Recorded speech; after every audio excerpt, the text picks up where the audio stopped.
Hey guys, welcome back to Pub Crawlers. I'm Kevin. I'm Craig. Today we have a good friend of ours because we're drinking wine. A little vino.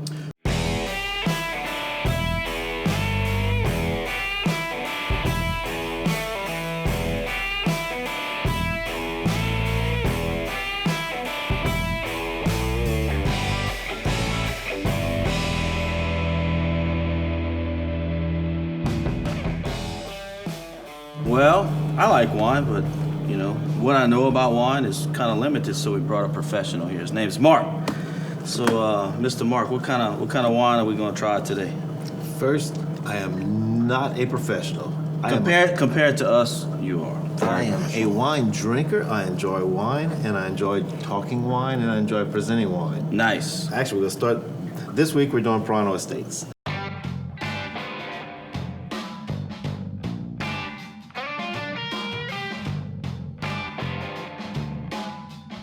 Peirano Estates is Lodi, California wines. Really nice wine at a decent price. You can find this bottle on the shelf anywhere $10 to $12 a bottle. Very good wine, very good price. We're going to start out with a Chardonnay, and the main reason is it's a lighter. We're going to have a couple of reds after, but the first one is going to be the Chard. It's chilled, plus it's a little bit lighter than the other two.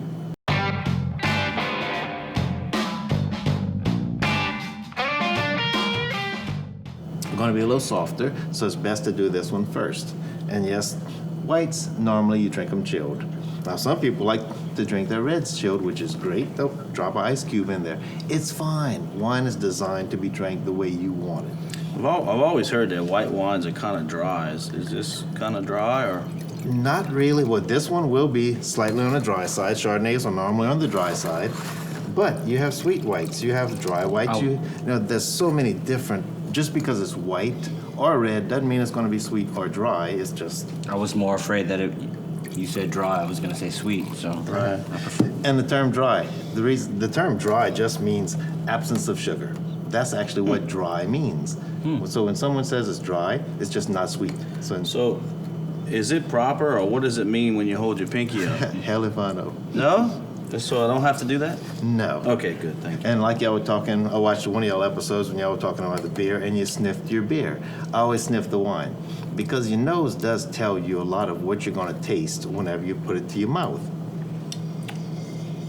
That's actually pretty good. See this one, to me, Looks like light. pears. Yep, you're going to pick up fresh fruit. That's what I say. You're going to pick up some Pretty fresh fruit. Nice light oak on the nose. Now I know when you're tasting wine, you're supposed to spit it out, but this is really good. I don't want to waste it. No, you only spit out bad wine. Yeah, this You isn't don't- bad. No, you don't spit out good wine. I don't know why people spit wine when they're tasting. You only spit it if it's bad. Correct. And this is nice. Very good. A little apple pie kind of bite on there. I find myself trying to take too big of a sip because I'm used to drinking beer. This one, That's not advised to you guys. it's a little dry, not really, really dry. You do pick up a hint of oak on the backside, and it is fruit forward, which is nice characteristics of a good wine. Yeah, definitely not too sweet. And another thing, guys, like I said, whenever you swirl it, one thing you'll see it more with the reds, but whenever you look at the glass, you see those drips? Is that the legs? That's the legs. Well, Nice legs, nice body. I I'm would like say that. Lieutenant Dan. Tell I my don't have wife any that all legs. the time. I'm kind of like Lieutenant Dan. I don't have any legs. You don't have any more wine Drank it either. all. What are we gonna try next? Next, we're going to actually go to the other red.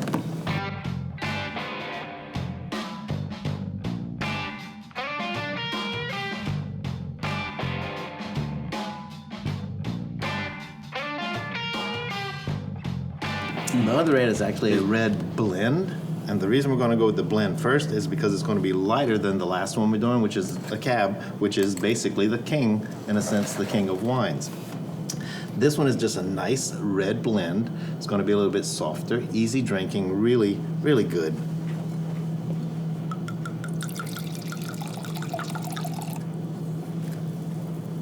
Beautiful. Joy. Not yet. Let me see if I get this swirling technique. Got it. Now, you said earlier that white wines we serve chilled, and some people will chill their reds, but we don't have this one chilled. What's kind of the difference if you chill it or not? Don't chill it. Normally, sweet reds would be drank cold or chilled, and other reds, dry reds like this, would be drank. Basically, it would be cellar temperature in France. So it's not designed to be drank. You know, here we in Louisiana, it's 80 degrees. No, that is not what they want. Room temperature. Room temperature would be, you know, actually probably 50, 60 degrees would be more than fine on the red wines, not 70 or 80. A lot of fruit. Tastes Dark blackberries. fruit, yep. Let's say dark fruit is what you're going to pick up on this wine. Basically, yes, dark grapes. But now, another thing too, whenever we're looking at, there again, we're looking at the legs here. We'll probably see some nicer legs on the cab. But whenever we're drinking these red wines, this is completely different from what this one naturally was chilled, but these are going to be more tannic. Now I've heard that when you open a bottle of red wine, there's a time frame for when you need to finish it. Is that true? Yeah, you want to drink it in a couple of days. Remember, when you open the bottle, the best that you're getting is when you open it. Now, another thing you want to hear from people is let it breathe. Why let it breathe? The wine actually opens up. Some people use an aerator. They take and pour the wine through the aerator, and what that does, it kind of gives the same purpose as letting the bottle breathe, but it's instant. So if you have an aerator at home, try dumping that red wine through the aerator. It opens up the wine. All the flavors come out right away. Well, this one's very open because I'm getting a lot of flavors. Yeah, It's a lot delicious. of dark fruit. This is great. You said that's a blend. What is that? What's a blend? The blend. A lot of winemakers like to do blends because blends appeal to everyone. Okay, if I'm a Cab drinker, if you're a Merlot drinker and you're a Syrah drinker, well, guess what? This one has all three. The blend on this wine is actually Cab, Merlot, and Syrah. And blends are normally more palatable, softer, lighter on the tannins, but just softer. What's a tannin? A tannin is actually, whenever you taste it again, I'm going to tell you where the tannin comes in. Sure. You feel the bitters on your tongue? Mm-hmm. That's actually the tannins. Really? Think about when you bite into a red grape. What are you getting? The peelings. Yeah. That's what you're getting in this wine. That's the tannins. I like. And that's why we have this guy here. That's why. That's why. But by the same token, I like beer too. So y'all got to invite me back for one of y'all beer ones as well as these wine ones. We'll have to check with the boss on that, but I think we can make that work. If not, oh well, I just ain't coming back. Let's get to that third one. Come on. I'm gonna wash us out a glass. What do we have next? Cabernet Sauvignon. Sauvignon. And there again, I said Cabernet Sauvignon. Everybody refers to as a cab.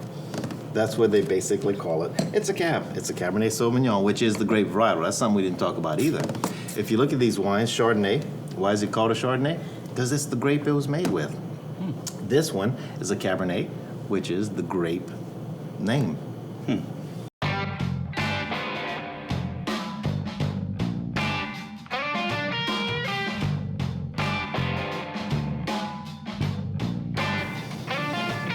All right, guys. Let it rip. Yeah, I'll swap with you.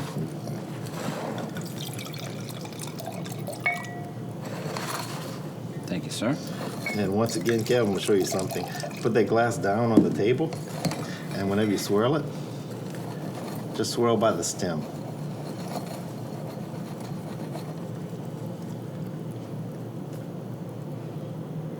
I have legs. I feel fancy. Come on. Let's see what it No, tastes like. it's not fancy. Oh, you know what my favorite thing was? The best wine in the world is the wine you like best. Not everybody likes everything. That's why there's so many different varietals. Cool, I'll get more flavor in this one. And you see that the smell, the nose is so different. Why? That's strictly Cab. What you got on this one was the blend. This is strictly Cab. Most Cabs are going to have the same nose because it's the same grape.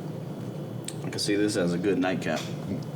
Talking about that, I Great saw with one of your steak. episodes. That's what I said. I saw one of your episodes with the steak. This would be the wine for the steak.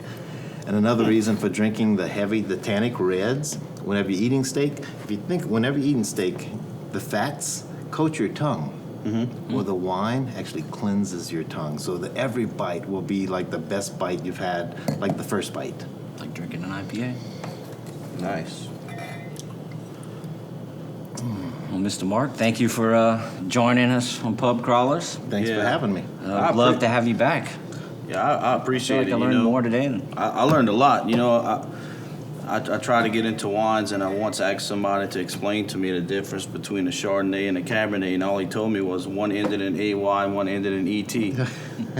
so now we got some facts to go with what it is, and good stuff, Mark. Appreciate you. Yeah. Thanks, fellas. Thanks. We'll see you next time on another episode of Pub Crawlers. Thanks, guys.